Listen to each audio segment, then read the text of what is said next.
इस ऐवान की राय है कि एक सियासी जमात और उसके चेयरमैन ने 9 मई 2023 को आईन और कानून की धज्जियां बखेरते हुए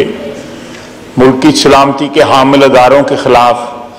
कार्रवाइयों में तमाम हदूद व क़यूद अबूर करते हुए फौजी तनसीबात पर हमले किए। इस जमात और उसके सरबराह के इक़दामात से मुल्क, रियासत, रियासती इदारों को नाकाबिल तलाफी नुकसान पहुँचा है, जिसके तमाम शवाहिद मौजूद हैं। लिहाजा उनके खिलाफ आइन और कानून के मुताबिक एक दिन की भी ताख़ीर किए बगैर कार्रवाई मुकम्मल की जाए। इस जमात और उसके सरबराह की पाकिस्तान दुश्मन कार्रवाइयों का बोझ उसकी अपनी जमात के रहनुमा और कारकुन भी नहीं उठा पा रहे और उनसे लाताल्लुकी का इजहार कर रहे हैं,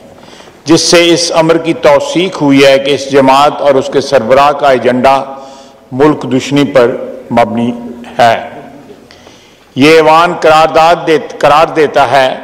कि शरपसंद और मुजरिम अनासर के खिलाफ कार्रवाई के दौरान किसी किस्म की इंसानी हकूक़ की खिलाफ वर्जी नहीं की गई और इस हवाले से एक सियासी जमात के इल्ज़ामात प्रोपेगेंडा, लग़व, झूठ और बुहतान बाजी पर मबनी है और इसमें कोई सदाकत नहीं है। चूंकि पूरी दुनिया में फौजी तनसीबात पर हमला करने जैसे वाक़यात में मुलव्वस अफराद के खिलाफ कार्रवाई करने का की अफवाज को मुयस्सर है, पाकिस्तान में भी ऐसे अनासर के खिलाफ कानूनी और आइनी तहफ़्फ़ुज़ हासिल है। लिहाजा इन वाक़यात में मुलव्वस तमाम अफराद के खिलाफ पाकिस्तान आर्मी एक्ट 1952 के तहत बिला ताख़ीर कार्रवाई मुकम्मल करके सज़ा दिलवाई जाए। मुख्तलिफ औक़ात में जो है जब फौजी हुक्मरानी रही है उनके साथ बड़े शदीद इख्तलाफात रहे हैं सियासी पार्टियों के, लेकिन ये एक बात मुसलमा है कि हमारे वतन में शुहदा की इज्जत और पाकिस्तान के दफाई तनसीबात जो हैं,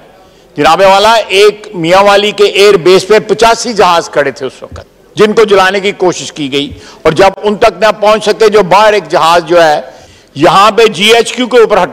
हमला किया गया जो हमारी दफा का निशान है। तो अगर कानून जो है ऑलरेडी 1952 का कानून जो है ये बात जो है वो मुयस्सर करता है, ये बात जो है वो ये सहूलत देता है कि ऐसे लोगों को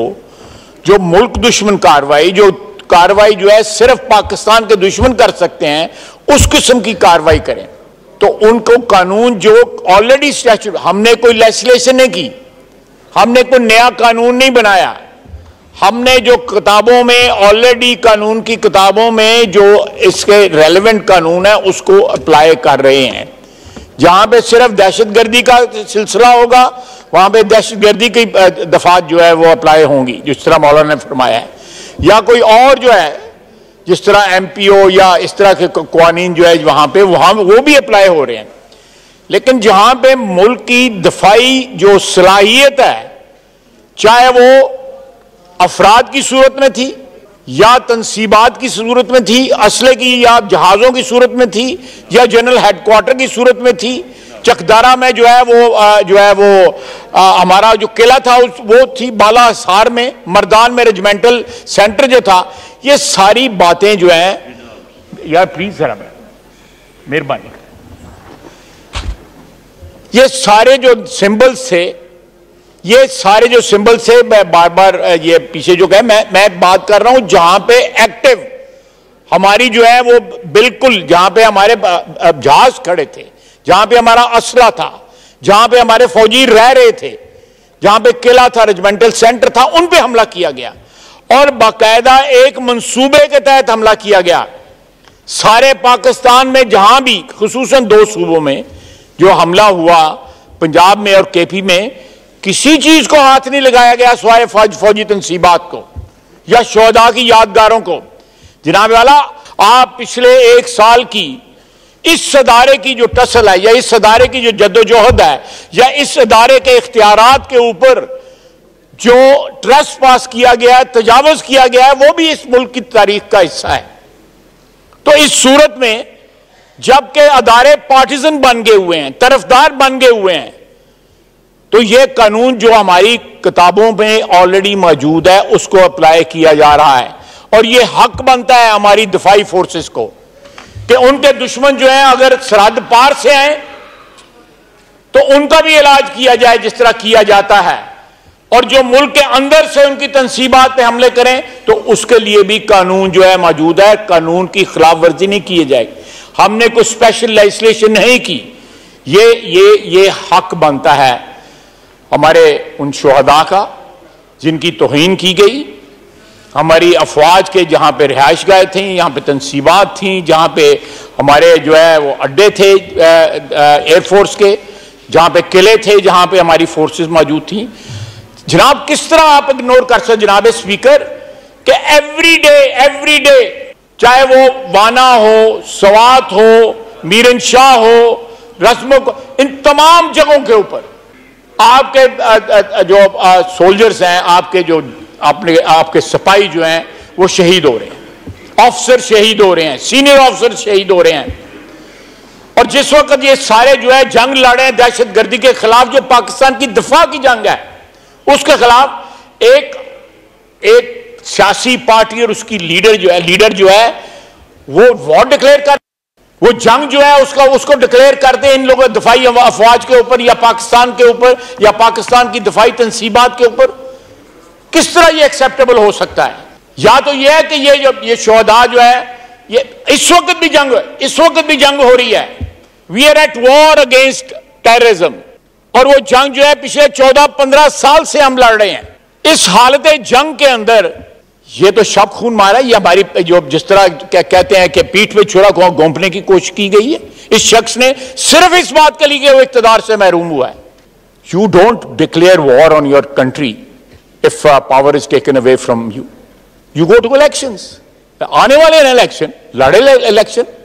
ये इस तरह नहीं है जिस तरह मोहतरम चित्राली साहब फरमा रहे हैं। और दूसरी बात, मैं एक और बात इनको वजाहत कर सकूं कि आपका सुओ मोटो का जो कानून है उसकी कोई अपील नहीं है। हमने यहां पे उसके लिए रिव्यू जो है उसके लिए तजवीज दी, उसको उन्होंने होल्ड पे रख दिया। हमने कहा एक जज की जगह 3 जज होंगे, उन्होंने होल्ड पे रख दिया। मियां नवाज शरीफ के पास कोई अपील नहीं थी, अपील का राइट नहीं था, ना यूसुफ गिलानी के पास अपील का राइट था। इस लॉ के अंदर जिस लॉ को हम अप्लाई कर रहे हैं 1952 का, सबसे पहले फैसले के खिलाफ आर्मी चीफ के पास अपील है, उसके बाद कॉन्स्टिट्यूशनल ज्यूरिसडिक्शन इन्वोक हो सकती है हाई कोर्ट में, और उसके बाद सुप्रीम कोर्ट में।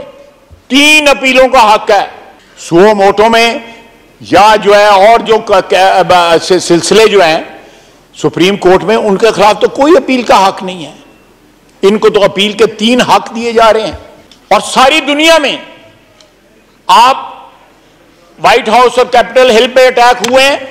व्हाइट हाउस और कैपिटल हिल पे जो अटैक हुए हैं वहां पे 18 साल कैद सुनाई गई है। वहां पे जिस शख्स ने टेबल के ऊपर टांग रखी हुई है उसको भी 4 साल उन्होंने कैद सुनाई है। इसी तरह जब IRA के खिलाफ बरतानिया में लड़ाई जारी थी, उस वक्त भी स्पेशल लॉज जो थे एप्लीकेबल थे उसके लिए। तमाम दुनिया के ममालिक जो है, जो सो कॉल्ड डेवलप्ड कंट्रीज हैं, जहां पे ह्यूमन राइट्स जो है सो कॉल्ड बड़ा एहतराम होता है उनका, वहां पे भी। और आज जो है इंटरनेशनल मीडिया या अमेरिका या बरतानिया या यूरोप जो है पाकिस्तान में ह्यूमन राइट्स की बात कर रहे हैं, उनको गजा के अंदर और श्रीनगर के अंदर ह्यूमन राइट्स नहीं नजर आते। इजराइल और हिंदुस्तान को जो है वो कंडेम नहीं कर सकते। पाकिस्तान ने अपनी सालमियत की जंग लड़ा इन लोगों के खिलाफ जिन्होंने 9 मई का जो है हमला किया था, जिन लोगों ने प्लान पिछले 1 महीने के अंदर बार जो है उसने कहा जी मुझे तो पता नहीं, मैं तो कैद था। और यहां तक प्रोपेगेंडा किया जा रहा है कि 25 के पता नहीं 40 बंदे जो है, आप बताएं कहां मरे हैं वो, कहां लाशें हैं, कहां कब्रें हैं उनकी। इतनी बौछार है प्रोपेगेंडा की पाकिस्तान के खिलाफ, यानी from within and from without. This party is trying to attack integrity and solidarity of this country. और हमें कहा जा रहा है कि जी नहीं, इस कानून नहीं, फलां कानून को अप्लाई करें। हमने कौन सा इस इंसिडेंट के लिए या इन वाकयात के लिए 9 मई के कुछ स्पेशल लेजिस्लेशन किया है?